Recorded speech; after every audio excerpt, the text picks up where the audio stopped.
नमस्कार. कनक खुशी news channel मध्ये आपल्या सर्वांचे स्वागत आहे. समाज प्रबोधन आणि परिवर्तन ही साहित्यिकांची जबाबदारी असून साहित्यिकांनी या सामाजिक जबाबदारीचे भान जपत साहित्य निर्मिती करावी असे प्रतिपादन सुप्रसिद्ध गझलकार बबनराव सराडकर यांनी साहित्य कला सेवा मंडळाच्या 54व्या वर्धापन दिनाच्या कार्यक्रम मेजर हेमंत जकाते व स्वर्गीय प्राध्यापिका सौ सुलभा जकाते पुरस्कृत जीवन गौरव पुरस्कार 2024 सत्कार वेळी आपल्या मार्गदर्शनात म्हणाले. कार्यक्रमाच्या अध्यक्षस्थानी ज्येष्ठ पत्रकार सुनील कुहीकर उपस्थित होते.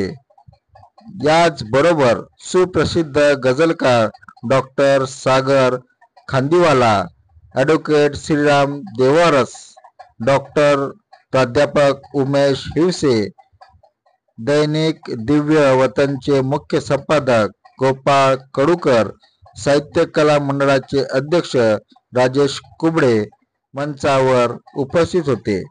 यावेळी 10वी-12वी मध्ये प्रावीण्यप्राप्त विद्यार्थ्यांचा सत्कार घेण्यात आला.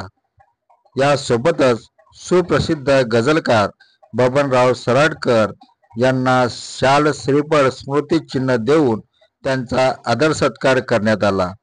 कार्यक्रमाचे प्रास्ताविक संस्थेच्या आजवरच्या वाटचालींचा आलेख साहित्य कला मंडळाचे अध्यक्ष राजेश कुबडे यांनी आपल्या प्रास्ताविकेतून मांडला. डॉक्टर सागर खांदिलवार, ॲडव्होकेट श्रीराम देवरस, डॉक्टर प्राध्यापक उमेश हिवसे यांनी आपले विचार यावेळी व्यक्त केले. समाजाने नकारात्मक बदलण्यासाठी साहित्यिकांनी सकारात्मक भूमिका आपल्या साहित्यातून मांडावी असे आपल्या अध्यक्षीय भाषणात ज्येष्ठ पत्रकार सुनील कुहीकर यांनी आपले मत व्यक्त केले. कार्यक्रमाचे संचालन हर्षा कोटेकर यांनी तर आभार संस्थेचे उपाध्यक्ष बेलंगे यांनी केले. यावेळी डॉक्टर संध्या पवार, डॉक्टर राजेश नाईक, नभा कोहडे, प्रकाश कापसे, चंद्रशेखर वाघमारे, डॉक्टर शालिदास लुंगे, ॲडव्होकेट नागेश दंडे, सुनील भागवत, शिवशंकर डेकाटे, अंकुश शिंगाडे, पी.जी. भोसले, प्रीती भोसले, सविता प्रवाणे, राजू डहाके व अनेक साहित्यिक व रसिक यावेळी प्रामुख्याने उपस्थित होते. धन्यवाद. आपण बघत होता कनक खुशी न्यूज चॅनल.